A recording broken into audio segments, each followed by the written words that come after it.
विशालपुर नाम के राज्य में एक राजा के 3 बेटे थे। वे तीनों ही अपनी अत्यधिक संवेदनशीलता के लिए दुनिया भर में मशहूर थे। एक दिन राजा ने उनकी परीक्षा लेने का निर्णय लिया।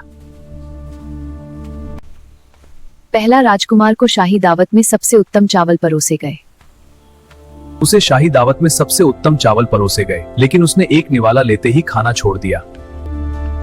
इन चावलों में मुझे श्मशान की गंध आ रही है। जब जांच की गई तो पता चला कि वे चावल जिस खेत में उगे थे वह एक श्मशान घाट के पास था।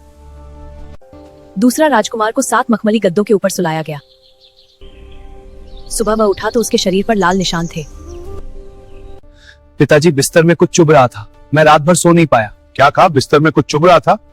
सेनापति राजकुमार की गद्दों की जांच की जाए। जो आज्ञा महाराज।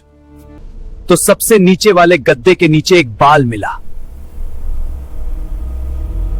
राजन, तीसरा और आखिरी राजकुमार, एक बार वह एक सुंदर स्त्री को देख रहा था।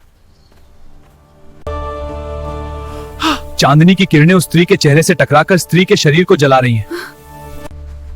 हे राजन, अब बताओ कि इन तीनों राजकुमारों में से सबसे अधिक संवेदनशील कौन था?